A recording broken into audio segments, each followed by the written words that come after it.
Mi segunda pregunta es, en su primera conferencia de prensa que ofreció en nuestro país, el expresidente Evo Morales mencionó que sus dos delitos como presidente y que concluyó en un golpe de Estado fueron el primero ser de origen indígena y el segundo que existen en el mundo grupos que ostentan poder económico, que no aceptan que se saque al pueblo de la pobreza y quieren tener el poder total sobre sus recursos naturales.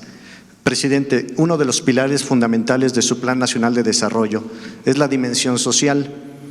Y a un poco más de un año de su gobierno le pregunto, ¿cree que todos los gobiernos de América Latina deberían implementar políticas con una dimensión social real y no simulada, sin que esto signifique caer en o alentar populismo, sino todo lo contrario, que la principal función sea erradicar la corrupción? Gracias, presidente. ¿Es cuánto? Muy bien, pues eso es lo que se debe de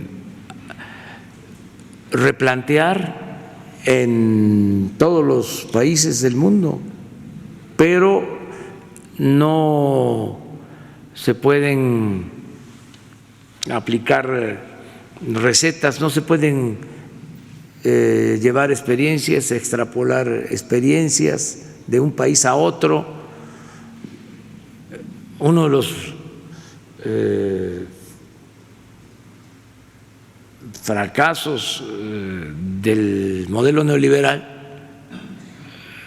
o lo que llevó al fracaso del modelo neoliberal, entre otras cosas, era el que se imponía la misma política en todos lados, las llamadas reformas estructurales, reforma fiscal, reforma educativa, reforma energética, reforma laboral, para todo el mundo.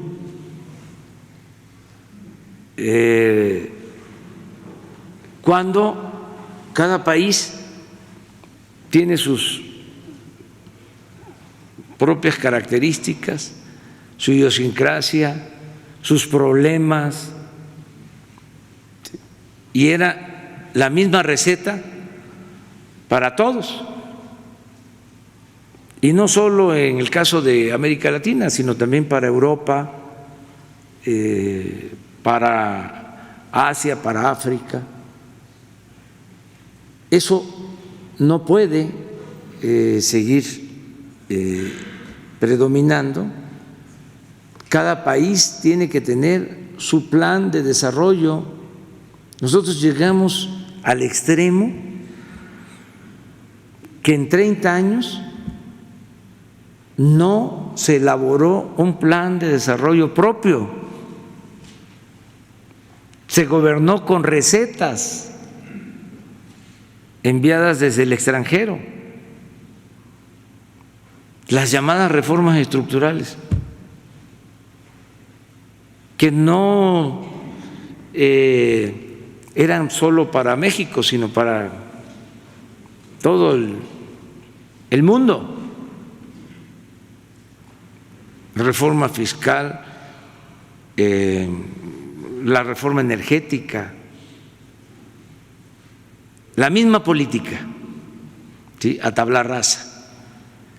Entonces, yo creo que una de las cosas que se tienen que revisar, pues es eso, que cada país resuelva de acuerdo a sus problemas, a sus necesidades, y defina su política. Por ejemplo, en el caso de nosotros, reforma energética, reforma fiscal, reforma educativa, reforma laboral. ¿Por qué esa agenda? ¿Por qué no en la agenda nacional? Primero, desterrar la corrupción. ¿Cuál es el principal problema de México? ¿O era? Ese debió estar en el primer lugar de la agenda. Y ya dijimos aquí hace unos días que ni siquiera se mencionaba la palabra corrupción en el discurso oficial. No van a encontrar la palabra corrupción en el discurso oficial en el periodo neoliberal. No hay. Bueno, al grado que durante 25 años, no era delito grave la corrupción y la gente ni siquiera lo sabía, que habían modificado el Código Penal durante el gobierno de Salinas para que no se considerara delito grave la corrupción. Y así estuvimos 25 años. Y era tanta la simulación que hasta se estaba creando, se estableció el Instituto Anticorrupción y la Fiscalía Anticorrupción, cuando por ley no era delito grave. Entonces, para nosotros en la agenda es acabar con la corrupción. Lo segundo, austeridad republicana. Lo tercero, bienestar para el pueblo. 4, producción y empleo.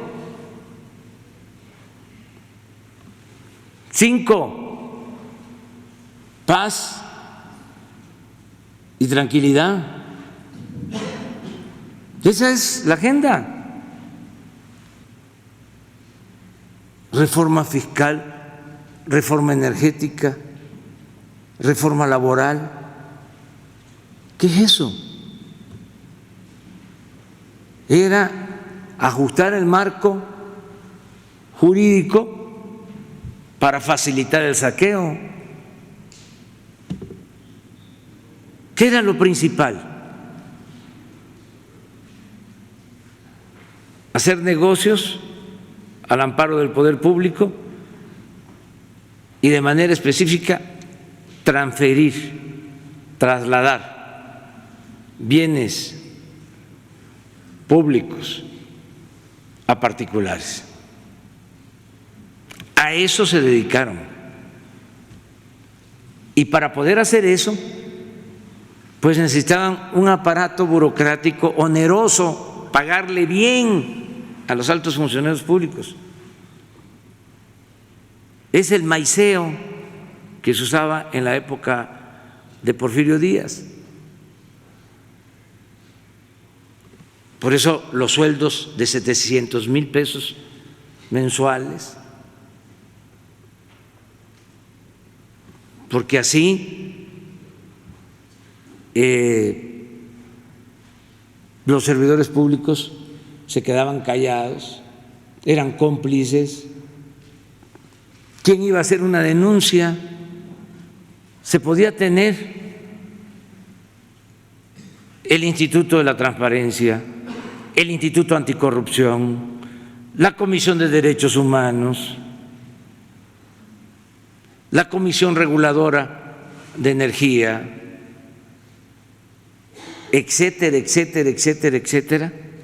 ¿Y de qué servía todo eso?